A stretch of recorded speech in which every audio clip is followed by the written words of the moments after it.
insurance, so we've got a great group. A little bit about me.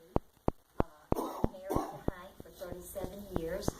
I have one daughter who's 31, and just to ask me the best child ever.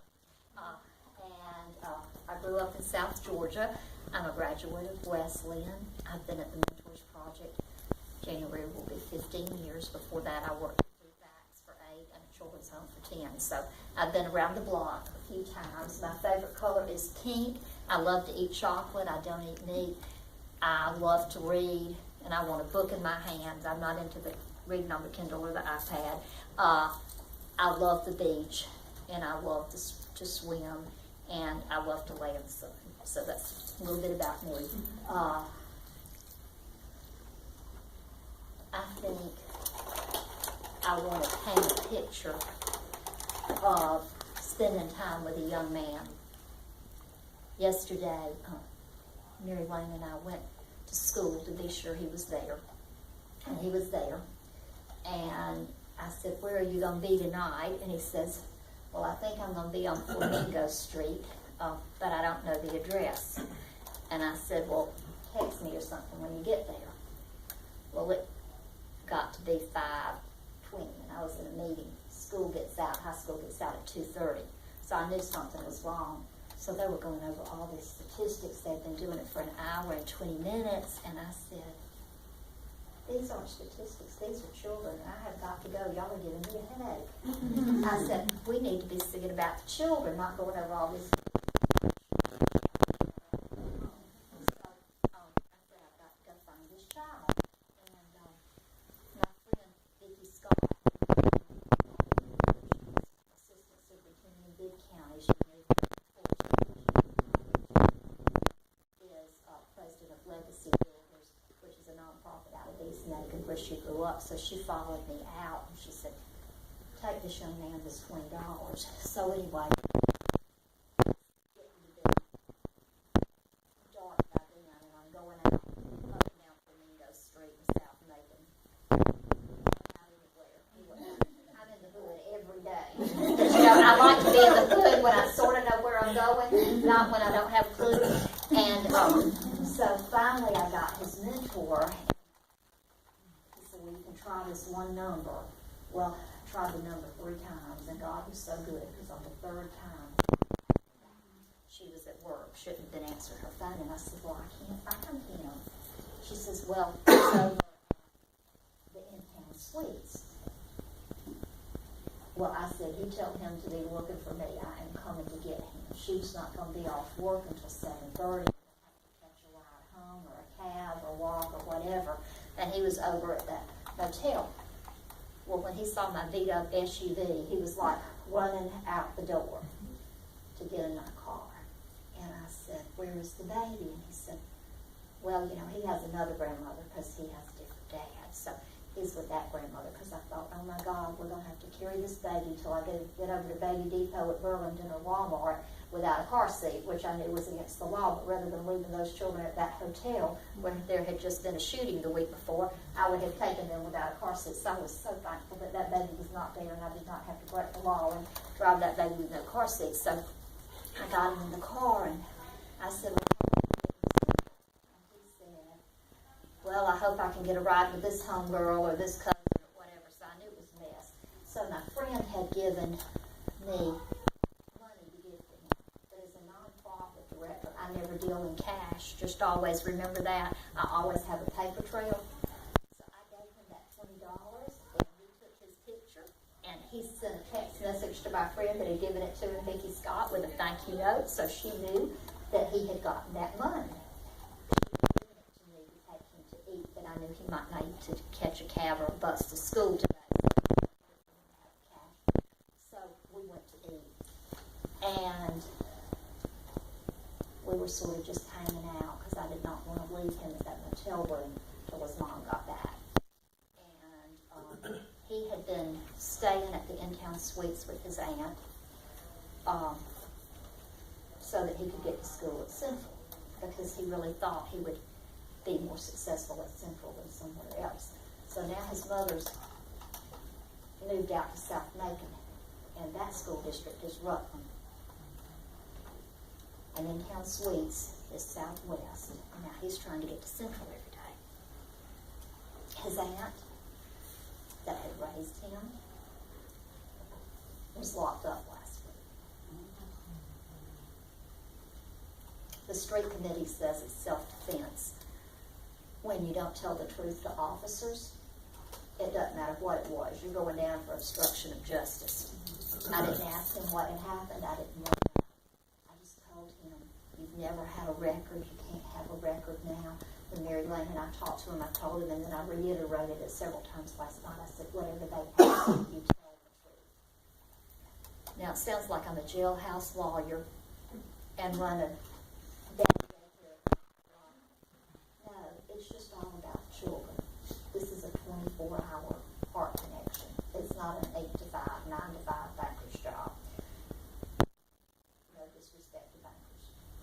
But we are charged with keeping 7th through 12th grade at-risk children in school. And if you want to know the wonderful thing about the 310 children we work with, we just got grades on 106. These are children that most people give up on. I never, ever give up.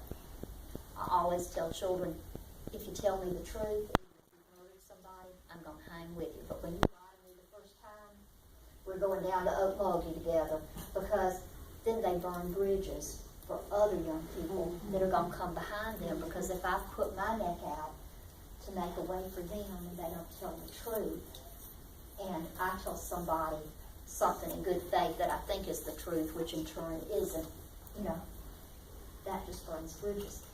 And I know Dr. Osmond has told you, I know you'll hear this 1,000 times, but everything that's said in any kind of setting like this is always confidential. So even if you say, well, that was my homegirl that shot that person over there, and I know the nephew, and I know the mama, and I know who's good and who's not good, and all this, just forget it when you walk out the door.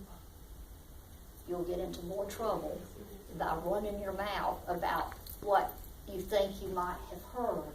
Just don't ever do that, because your good name is all you have at the end of the day. And you don't want to be the person that people don't feel like they can talk to.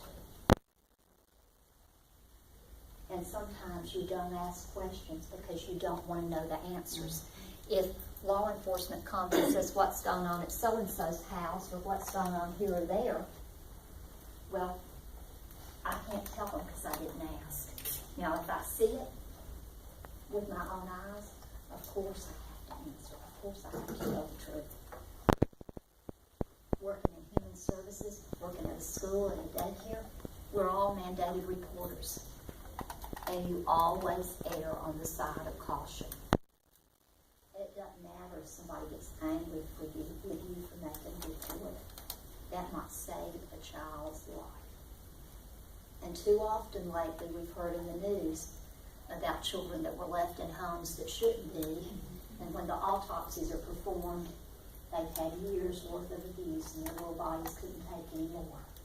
So always err on the side of caution. It doesn't matter if somebody calls and cusses you out because they think you've made a report. They can't tell who made the report anyway, but people speculate and try to stir things up. But always be on the side of the children. Always be on the side of the children. We don't have a typical day at the Mentors Project. Somebody might be dropping stuff off. We might be making goodie bags. We might be going to buy some stuff at a yard sale. We might be going to deliver food. And you say, what has all this got to do with mentoring? Well, it has a lot to do with mentoring, because children that are hungry and don't have a roof over their head and lights on and a way to take a bath, they can't go to school and focus on what's important. If you don't know where you're going to sleep tonight or if you've got something to eat, you can't go to school and do your work. So I am all about providing wraparound services so that children have basic needs met. And you can ask Mary Lane. Sometimes we have adults in our office that need help. We just pitch in and do whatever because people can't come to work and do their job if they're distracted. If you've got a coworker that knows that their child is going to go without dinner, but the only meals they're getting are free breakfast and lunch. And the weekend's coming.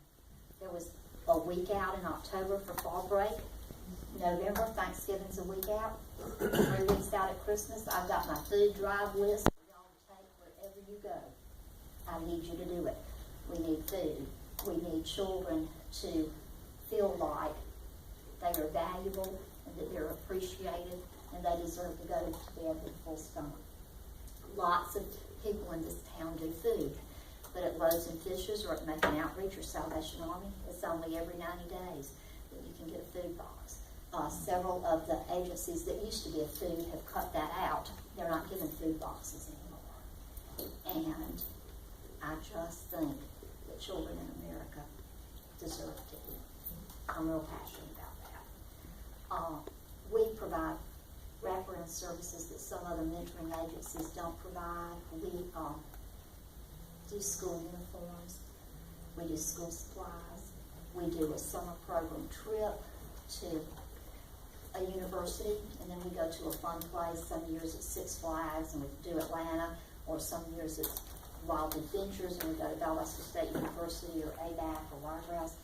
But we give our children spending money, because I don't believe in setting children up to fail. If you take children somewhere, and they have no money, and they see things that they want, sometimes bad things happen. So we're sort of an out-of-the-box thinking group. We have a financial literacy class. We want children to have money to make good decisions with. You can talk to them all day about making good decisions about money. If they never have any, how will they ever learn?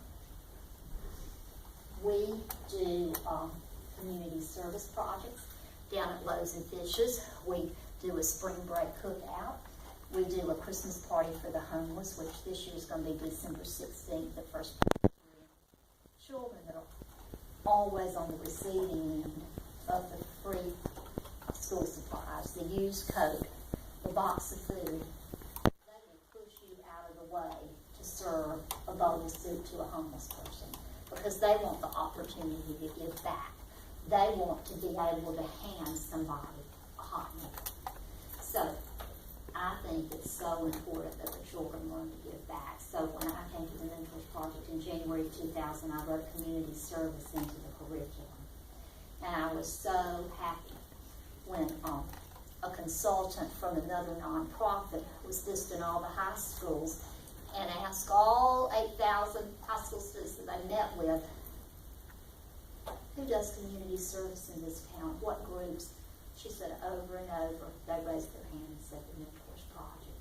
So community service is an opportunity that a lot of these children don't have, and we want it to be just a part of their lifelong learning, to have the opportunity to give back. And it's really important in human services that you don't say, well, I work from 9 to 5 and I'm on call, so I don't have to volunteer. I have a protege. I volunteer on the board at Loaves and Fishes and at the Fuller Center for Housing because you want giving back to be a part of who you are, not just a paycheck. Dr. Osmus has been on the board of Loaves and Fishes forever and ever. She volunteers throughout the community. She helps the Mentors Project. So you want your name to be written professionally as a volunteer and as a service provider. Because how are you going to recruit other volunteers for your agency if they ask you if you mentor or if you feed the homeless? And no, I'm so exhausted at home. I just turn on my TV and I close my door and I go to bed. That doesn't say a lot about the importance of being a volunteer and recruiting volunteers. Mentoring takes 4 hours a month. Nothing. And the time it takes to go to a sporting event, gentlemen, the time it takes ladies to get your hair and nails done, you can make the difference in life of a child. And you don't become best friends with your protege overnight because you didn't meet your best friend the first time usually and just spill your guts. So it takes, some bridge building. It's about relationships. It's not mentors being an ATM machine or, a pay-for-it thing. It's about building a bridge. It's about bringing them to class with you at Mercer, bringing them to a Mercer football game, taking them to the park, taking them to your church or synagogue, maybe taking them to a restaurant for the first time. I've had proteges over the past 15 years that I've taken to the Dairy Queen for the first time, to Taco Bell, and a nice restaurant is, of course, Applebee's. That's the nicest restaurant. I knew when I said, where do you want to go for your birthday? Well, the nicest restaurant I know is Applebee's. So it's an opportunity to get outside of your skin and see things from somebody else's perspective. I've got holiday wish list for the children, food drive wish list. I've got our fall newsletter, and I've got mentor applications. And you might say, well, June, you're just crazy as rip. I'm working, I've got 2 children, I'm going to school, and I do not have 4 hours a month. But I bet somebody at Geico or somebody at Dillard's has time to mentor. If you don't have time to mentor, we've got 61 children on our waiting list. We've contacted Mary Lane to be our recruiter. Recruiting is hard work. People are afraid to go into the hood where our children live. You know, and so it's very hard to recruit mentors. But I think every child is a gift, and every child deserves a chance and an opportunity. And being a mentor is just a small way to give back. I raise all the money for the program. That's the scary part. Our budget is over $300,000. In this economy, raising money is the most difficult thing that I do. Recruiting mentors is hard. Raising over $300,000 in this economy every year, nearly impossible. And you don't have a program if you don't have the money to fund the program.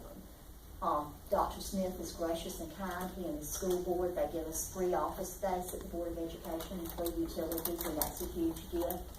But every ounce of gas for our bus, every penny to pay the bus driver, every stamp, every drop of food, whatever program we have, all of that takes money. School supplies, we gave out 1,600 bags of school supplies before school started, not just to our children, but to children throughout the community, because lots of times high school students won't walk in without their school supplies. That's just one more excuse to drop out. Who wants to go to 9th or 10th grade and wait in line to get the free Title I school supplies because you walked in with nothing? Nobody wants to do that. That's a downer. So we give out school supplies throughout the community. I have covered a lot of stuff in a short time, and I would love to take questions. And there's no such thing as a stupid question. Don't be crazy and want to know something and not ask, because you can bet the person next to you is waiting for somebody else to ask because they want to know too. So is it a 501c3 nonprofit? It is. And it's just basically from donations of individuals or... And grants when we can get them. What about like Kroger or anything like that? Have y'all talked to them Kroger about gives money? Food, not money. Kroger food. gives us bread Mondays and Wednesdays. I have to be there before 7 o'clock because not day old, but day of, they have to get it out of their store before management or whoever comes. So I get there before 7 o'clock on Mondays and Wednesdays, and I get bread. Lots of times it's funky bread that the kids don't like because it didn't sell. It's some kind of new bread that they're trying, but sometimes it's cupcakes. And you know, that's it. And yesterday, one of the children had sent us a message by one of our friends at work that it was her birthday and she wouldn't be getting anything.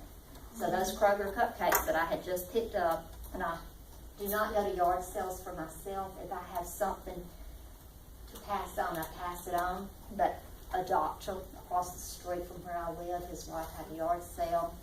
I spent $86. I loaded down my SUV. My husband had to come help.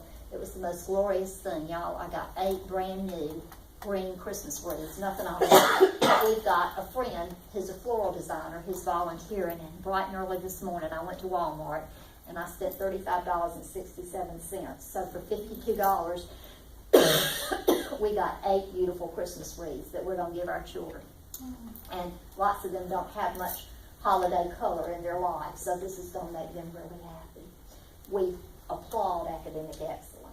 So we are giving a laptop away on Thursday night for our highest GPA. We're having a guns, gangs, and drugs program. with the U.S. Attorney's Office, Crime Stoppers, Head Start, EOC, Georgia Appleseed, Unity and Community, and the Mentors Project. It's at Miller at 5 o'clock, so if you don't have class, you want to come. Part of what we're going to do is looking at the Choice Trail, and we're also going to be talking about disabling the school-to-prison pipeline. Because, you know, children that are in school and drop out in 8th grade education, particularly African-American males, and then they hang out, what happens? They're the ones hanging out on the street with nothing good to do. And when somebody wants somebody to run something across town, they're desperate and they do it. I don't want the thumbprint of our Macon community to be a bloodbath of our young people like we saw in Unionville this past year. I have children on nearly every street in Unionville. And I'm riding through Cedar Avenue, right across the street from where the little girl got shot, telling that grandmother and those children to go inside. They can't even sit on their porch. Any given night, there's law enforcement in that neighborhood. I don't want our community to be a place where children and grandparents can't sit outside on their porch. 90% of the children in the Mentors Project live with a single female head of household, whether it's a mother, an aunt, or a grandmother. I applaud these women that work 2 jobs trying to take care of their children. I applaud single fathers. I applaud children that take in other children. My daughter is 31, and the next thing I knew this summer, I had a new grandparent. She said, "What were you thinking? You were on workers' comp, and you go and get this child who has nothing but the clothes on their back and their holes in them." She said, "Mom, I had to stop going to school because they were making fun of him because his skin was so dark. They were calling him a black kettle." So he had just stopped going to 9th grade. He had just stopped going. And oh my word, when I saw him the first time with those clothes, I didn't catch my breath. I just ran out of my work, got him by the hand, and went to KB's. If y'all need tennis shoes, if y'all need polo, when you're not going to dealers, see my friend here, y'all go down to KB. Scott Bain is the most generous businessman in Macon. I can walk in with $1,000 for tennis shoes or no dollars for tennis shoes. If a child needs shoes, they get shoes. This little boy wore a 46. This little big boy wore a 46. We were trying on everything in that store because he had to have a week's worth of clothes. His clothes had holes in them. And his birthday was July 6th. We had a big party for him on July 4th. It's his 16th birthday. And he said, "Oh, Miss June, this is my first and my best birthday." I said, "No, baby, you've had a birthday every year. You just hadn't had a party." What a gift he is. What an absolute gift. And he's in the Mentors Project, and he was supposed to be on blood pressure medicine, and he wasn't on it. And school called, and I called a friend of mine who's a pediatric cardiologist and got an emergency appointment. He was supposed to be on 2 blood pressure medicines. We didn't know it. He was on none. His blood pressure was 190 over 120, and he was about to die. So, you know, God had a plan when he sent him for us. You know, God had a plan. And he was working in the Mentors Project garden yesterday. We have a garden spot with Macon Outreach, Mulberry Methodist. And he says, "If y'all don't get me some water, I'm going to die." Well, they didn't know he had blood pressure medicine and he was on issues, so all the adults were just like falling out. They didn't realize he really needed water, so he wouldn't get dehydrated. And just the opportunity for the children to go and work in the garden. And last year, one little boy had 3 potatoes that he had grown. And we gave him their 3 potatoes because we divided up what we had, because most of it goes to Macon Outreach to the soup kitchen. We gave him 3 potatoes in a gallon Ziploc bag. And he took that bag and he says, "Now I can have supper when I get home. I'm going to make some French fries." I whatever we want to eat, and usually too much of it, and usually something we don't even need, an ice cream before we go to bed, and maybe some chips by the bed in case we get hungry at night. Do any of you eat like that?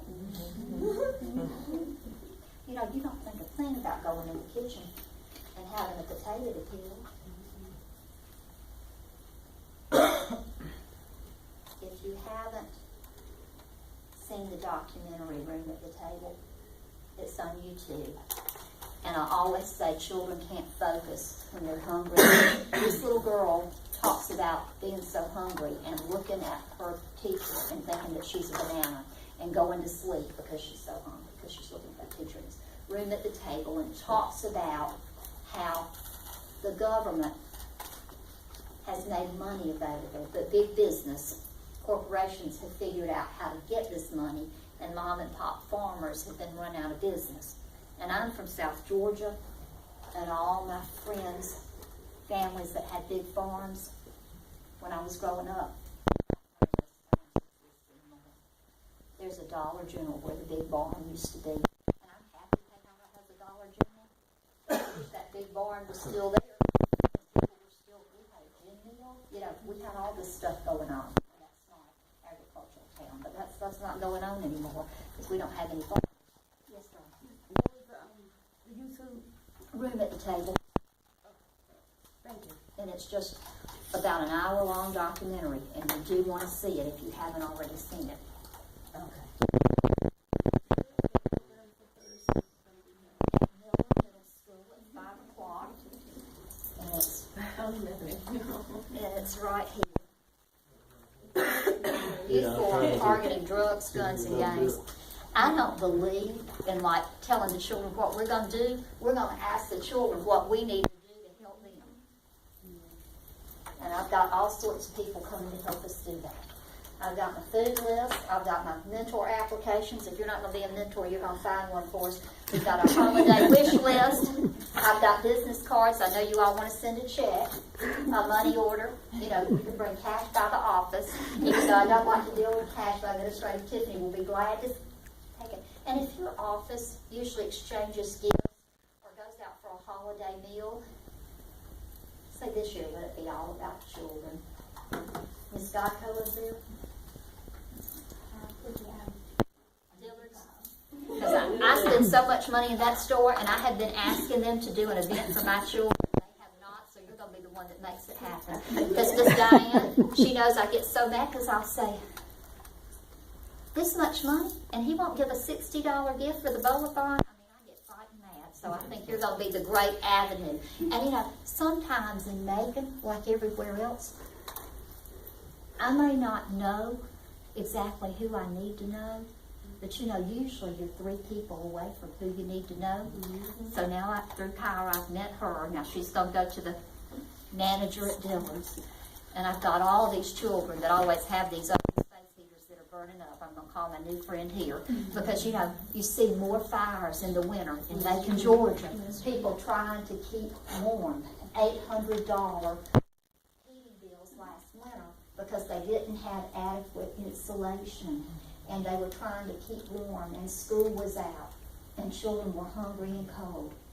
And you can bet Christmas week, when everybody else is at home eating with their family, I'll be out in the Hispanic trailer court where 12 children are in a single wide trailer piled up like sardines, and a 3-year-old will run out to try to pick up a 50-pound box of groceries because those children are undocumented and they're hungry. And you might say, well, I say this or this about aliens, you know, illegals, I don't like them. But I love children, and I think children in America need to eat. And I had one of the moms out there tell me about 5 years ago when I first went out to Evergreen and met them, she said, we went back to Mexico so that we would not be here and be breaking the law. And Mrs. O'Neill, my children were starving to death. And she says, I would rather hide in this trailer every day and my children eat than go back to Mexico and watch my children starve to death. Because her husband couldn't do anything. Well, all I said was amen and added her to the food list. Now I've got time for questions. I've talked way too much. Well, have any questions about doing an internship at the Bib Mentors project? It won't be boring. What are the hours, as far as doing an internship?